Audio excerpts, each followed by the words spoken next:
and incumbent Senator Mary Torres, Democrat candidate, and acting Speaker Therese Terlaje. How are you doing, ladies? Great, thanks. All right, so first off, we're less than 20 days out from the general. How are you both feeling?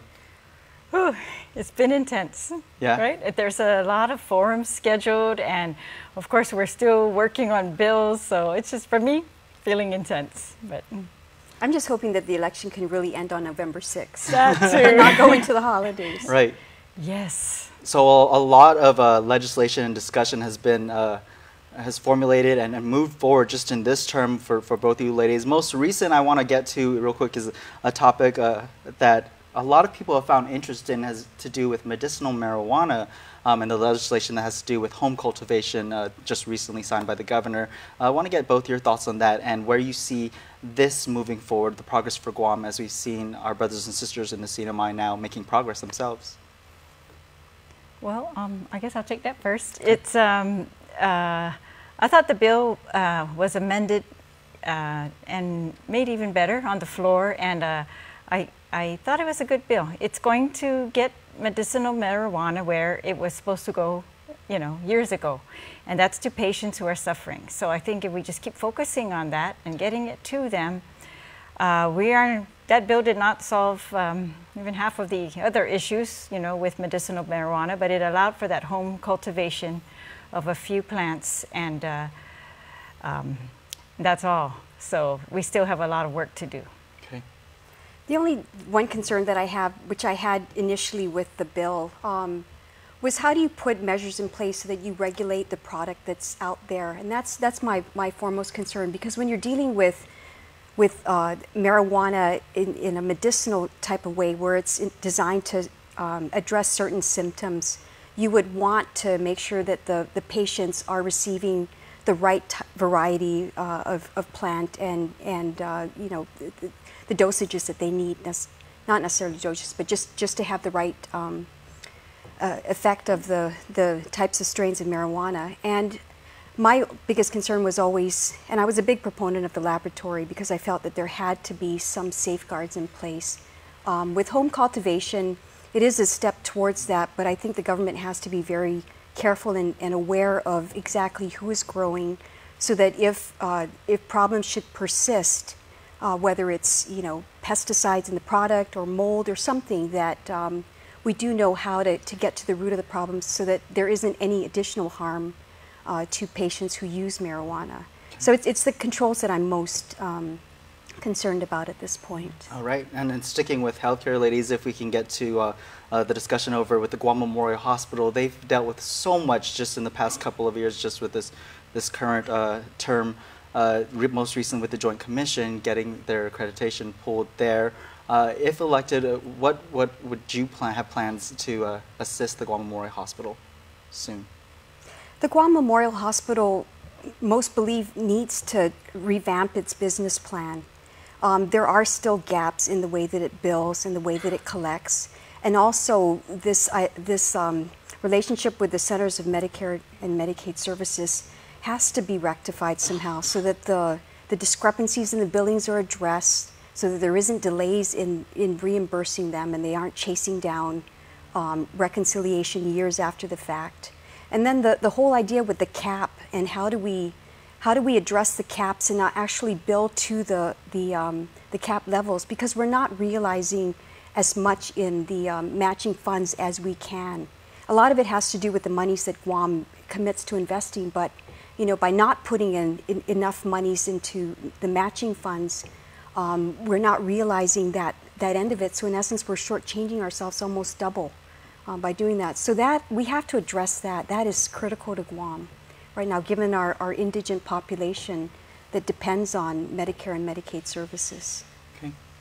I agree. I think there are federal issues that need to be addressed and resolved to the benefit of Guam that are currently very much hurting our ability to get full coverage. And I think pretty much everything that's been said about the Guam Memorial and the way they run their business, I think it can be improved, of course. I think they're working hard, of course, but that it can be improved. And I just think they just have to be willing to open everything up and and work together to do that. But I think some of the things that I've seen, I mean, there's been some good proposals on the table, and so we can look at those further, how to really get more money to them. I think we gave them a little more money in this year's budget, but that's really just covering operation, right? Yeah, I was going to say, is it really ever enough? No, it will never be, especially in the condition that the hospital is in. See, the hospital is in this condition where the roof is leaking, right? Where they say there's an electrical panel that is deficit. I mean, we saw the whole list of things that are of concern. And so really sometimes, for me, I just want to make sure that they are addressing those in some kind of rational priority order. So we've asked them to show those things to us. And I just think that trust will be, you know, it will be built back, and hopefully quickly, you know. And I've heard many ideas with all the new candidates running for governor, I mean, you know, the new candidates running for governor and some of the, you know, older candidates that, you know, partnering for certain things. And then we're seeing shifts even in the current markets when GRMC made their announcement. I think that's an opportunity for Guam Memorial Hospital to step up. Yes, and there already have been plans to, you know, remodel the birthing center. And so I think we just need to make sure that we're going to be covering all bases like that. And obviously, we're going to have to be a little flexible because things are changing quickly. All right, and we'll get to more questions from our viewers. They're starting to come in here. Remember, you can get your questions to the candidates here in studio as well on our Facebook live stream. Keep it here. D18 Tonight continues after the break.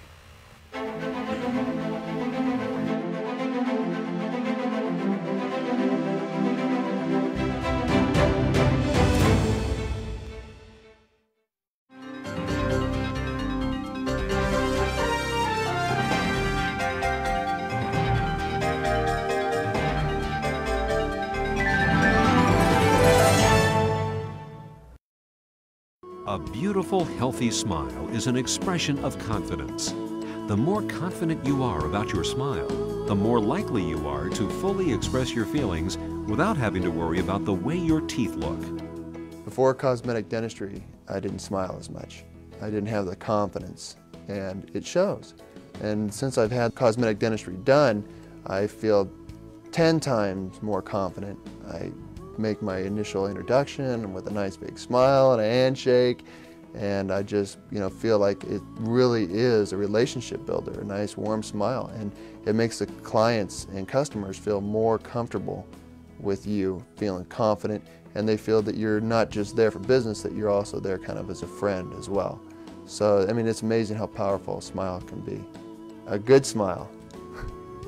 Since your smile makes a significant impression on those around you, it is important that it makes the impression you want it to make.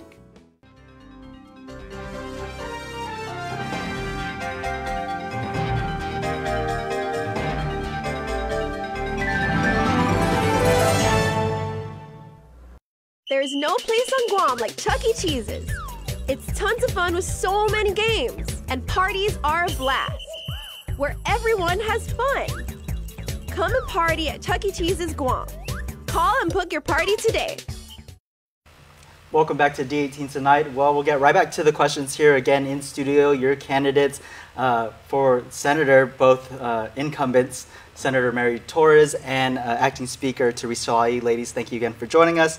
We'll get right, earlier before the break we were talking a little bit about the Guam Memorial Hospital and just some of the possible solutions you both might have to help them out, and you had something to expound on, Senator? Yeah, I just wanted to add to Speaker Terlaje's point about renovations. I think we're also at the point at the hospital where we have to start making plans for replacing the hospital. You know, it's an aged facility. It has just a myriad of structural problems, and so I think we've reached the point where we have to start planning for replacement of that hospital. And there's no sooner time than now. A new hospital altogether. Altogether. Yes, it's one of the things that we've asked them is, so how did you come up with this plan to build new wings as opposed to building all new? Okay. All right. So the next question comes from Jason Johnson, and he asks, how will you work to ensure that policies serve the best interests of the people in general and not just the select few? Okay. I think the answer to that question is the only way that we can ensure that that special interest doesn't get a leg up in the legislative process is for everybody to get involved in the public hearing process. And I know that there's always this fear of exposing yourself, or fear of making your point known, and then you're subject to criticism. But we do have the ability for people to contact their senators personally, email, setting up meetings, so that at least points of view can be introduced into the discussion. Because so long as a senator is able to vet all concerns, then we can work in the best interest of everybody. But it's incumbent on people to also speak up, because otherwise, if you remain silent, you will be left out, and that unfortunately is what happens. But the public hearing process, I believe, is the answer to ensuring that there is a balance, and that nobody can just smoke over and steamroll over any issue. And speaking of, definitely begins with making sure you go out on election day and vote as well. Yes. Yes. And for you, no, I agree. Public hearings are very important, and I'm trying while I'm there to make sure that people can feel welcome when they come down there, that they feel that we want to listen to them. So that's why I try to be there at everyone that I possibly can. And I think it's important because it's true. Yes, sometimes we only are hearing one side when we know very well there's another side. And so I just think our actions, they really should be principle-based. Why are we doing this? Is this some injustice we're trying to solve? Or is it somebody just wants this and we're trying to just do them a favor, or do them give them a business advantage? And unfortunately, some of the legislation that we've seen, even while I've been there, is to me legislation that gives one business an advantage over others, and I don't think that's right. And so I think the senator is absolutely correct. We need you. We need you to come down. We need people to come and say the other side of that story, because otherwise, I think my colleagues are open to that, right? They don't want to hear it all the time from me or her or one of us, but they would like to hear it from the public. And when the public comes, they will listen. That's okay. Thank you for that.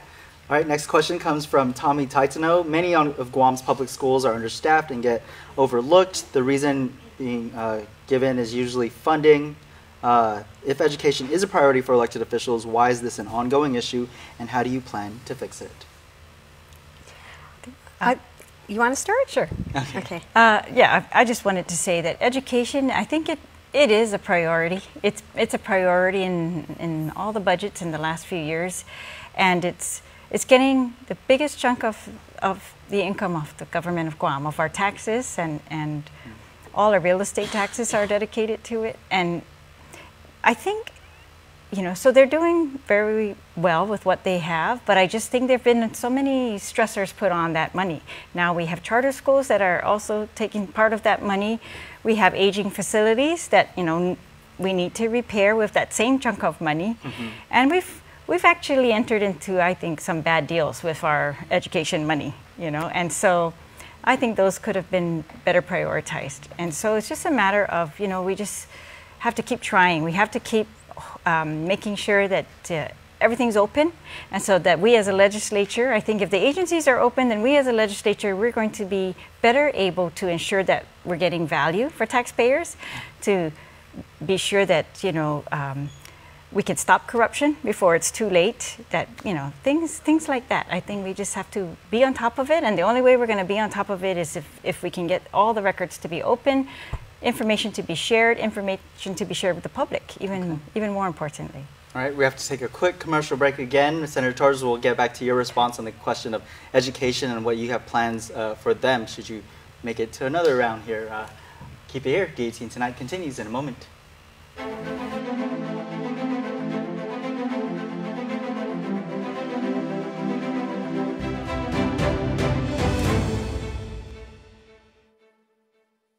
Win adventure in the ITNE Explore Your World Million Mile Giveaway.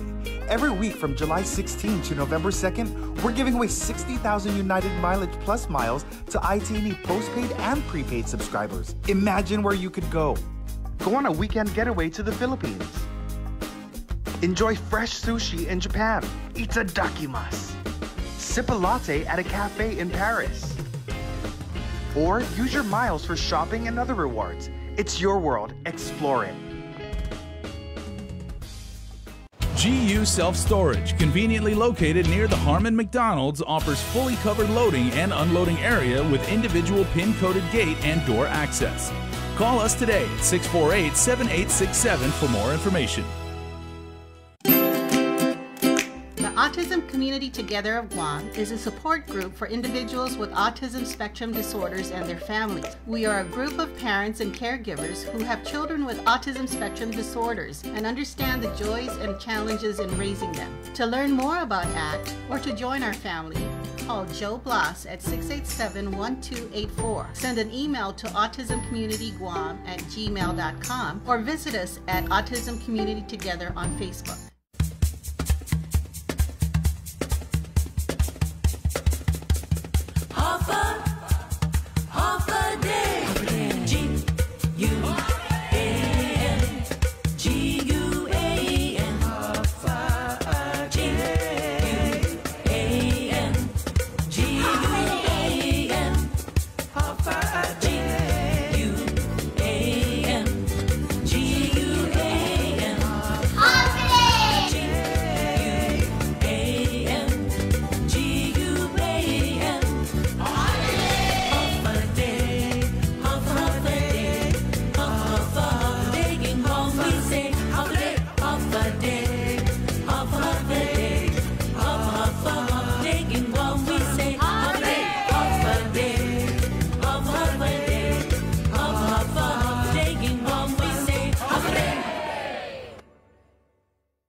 Welcome back to D18 tonight. All right, we're going to continue off with the question we were at before we went to break, and that was from Tommy Tysonell. He had a question about funding for the Guam Department of Education, and why is this continue to be an ongoing issue, and how do you plan to fix it? And we heard from you, Acting Speaker, and now for you, Senator Torres.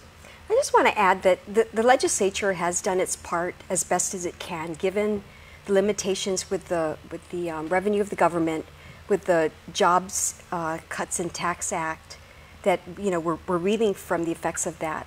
So I think the legislature this budget cycle did the best that it did, knowing that we had $145 to $160 million shortfall in this year's budget. But what I want to offer is this: the Department of Education, a lot of the policy is born at the board level by the elected board. So insofar as how do we make things better, how do we better manage the monies, how do we prioritize, that really is an issue for the elected board and those appointed members on there. So it clearly is a team effort. What can the legislature do to support? But the general policy and the day-to-day operations of the Department of Education are the burden and the responsibility of the board. So I think that if we're not satisfied with things, we really have to explore who do we have representing the Department of Education. I mean, it all goes back to accountability. What do we do in our roles as senators? But equally so, what do those board members with the Department of Education do in their capacity of board members to maximize and manage the department as best as they can? The speaker mentioned that they get the lion's share of the budget. That is a great advantage over other agencies that, public safety, health, that would otherwise, social services, that would otherwise, argue for the same type of privilege. So it's an equal share in burden, I believe. Okay, thank you. All right, so this next question comes from Leah Marie Barcinez, and it's a simple question: how do you feel about a part-time legislature? That's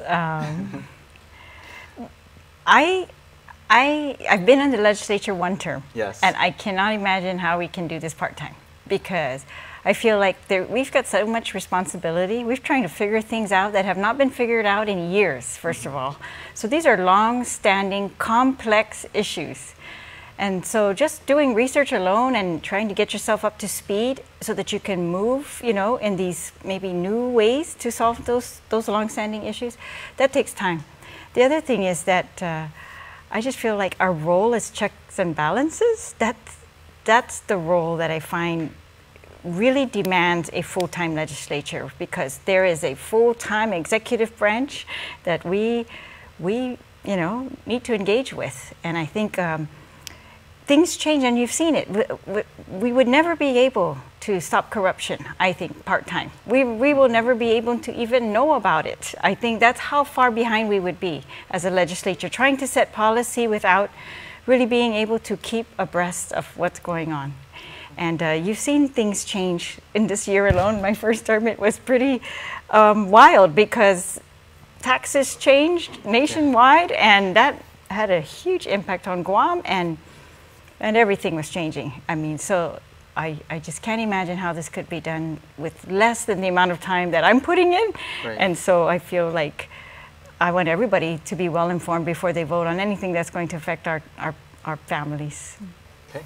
What I want to add to the speaker's very good points is that the Guam legislature is a unicameral body. So we serve as both the House of Representatives and the Senate.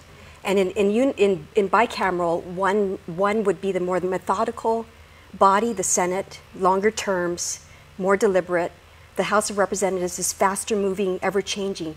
Because we accomplish both roles in the Guam legislature, I don't believe, and I'm totally opposed to a part-time legislature for that reason. The responsibilities that are put on the senators is broad. It's 2 jobs. And secondly, if you were to have a part-time legislature, the chances of having people that are employed elsewhere would lead to the argument that there would be greater special interest involved. I mean, how do you have a senator who's employed by a business? When you talk about allegiances in certain legislation, you know, what is your allegiance? Is your allegiance to the person that gives you the paycheck, or is your allegiance to the population that you know, that doesn't support your wherewithal? Mm-hmm. And so there's always that chance that there's greater corruption, greater self-interest.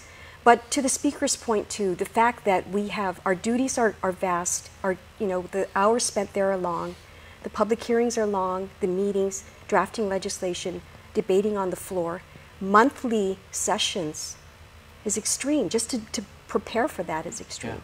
So in our unicameral system, it isn't a good prescription to have part-time, and I would totally fight that. I think it's wrong, and it would lead to a lot of potential for corruption and no checks and balances with a full-time executive branch, and that's part of our main job as well.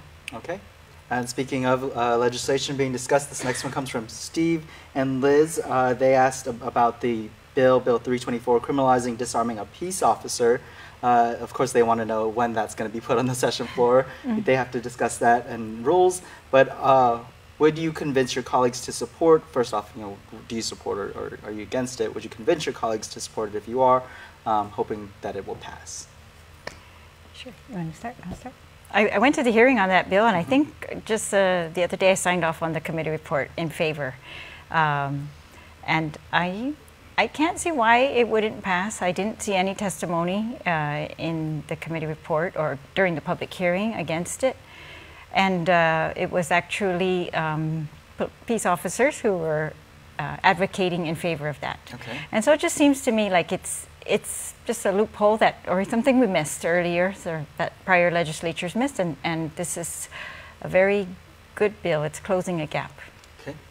I'm totally in favor of the bill, and when you think about just the practical side of things, how a person, we read about people being shot to death because there's probable cause for an officer to shoot them when they believe that they're reaching for a weapon. Mm-hmm. I said, what more somebody reaching for an officer's weapon? I mean, that is, in most laymen's impressions, that is absolute assault on a peace officer. So I think that the criminalization of that act is necessary.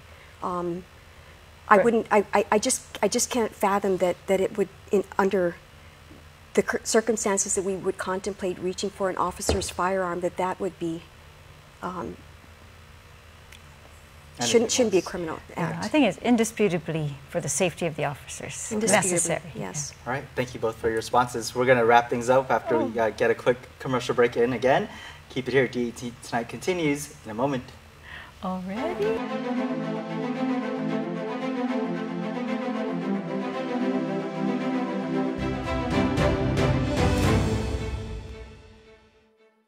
I know a thing or two about chicken, and I love these new honey barbecue glazed tenders. Maybe because they're sweet, like me. He's just gonna love this. Adorbs. Or maybe because they're spicy, like me. Thank you for the sweater. You're welcome. Introducing McDonald's Sweet and Spicy Honey Barbecue Glazed Tenders. Made with all white meat chicken, hand-tossed and glazed to order. They're the perfect combination of sweet and spicy, just like Grandma. Has it started? Guam's auto appearance specialist, Elegant Reflections, has been providing the automotive industry with professional detailing and car care products at its highest quality, from complete detailing, full interior detailing, exterior detailing, headlamp restoration, hand washing, seat and carpet shampoo, engine degreasing, undercarriage cleaning, paint sealant, fabric protection, paint oxidation removal, and so much more. Visit us at our new location. Call 646-5555 for an appointment. Elegant Reflections, Guam's auto appearance specialist, over 20 years of experience. Ram Power Days is here, and right now at Cars Plus in Mighty, you can save up to $11,500 on a new Ram 1500. Cars Plus has a great selection of regular cabs, crew cab eco diesels, even quad cabs. 1.99 APR financing is available for qualified buyers. Plus, buy today and receive a Cars Plus value card, where you can get 21 cents off per gallon at all Shell stations. With great power comes great deals. Only at Ram Power Days at Cars Plus in Mighty. Cars Plus, driven by you. Thanks for joining us again for D18 tonight. We're going to wrap the show now with the final wrap with the candidates here today. Ladies, again, thank you so much for joining us. Any final words to the voters out there as they head to the polls November 6th? I just want to say thank you to everyone for your trust in me for this last term. It's really been an honor, and I've really felt the responsibility of representing you, and I'm hoping to do a very good job for you in the next term, and I want to thank you for your trust. Jesus Masi. Manit luhudza mainanyahu put fabodo edzuda I unisita edzudan mizu na idzu tatlu I supporti zaben cosina ben be continua I umadilanta I servicio para gubernamentum para taltalta zeniaslata. I humbly ask for your support to continue the services of the island, and I remain committed to serving the island, and I truly appreciate the privilege that I've been given the last 2 terms. Sizus Maasi. Sizus Maasi to you both. Thank you, ladies, and good luck out there on November 6th.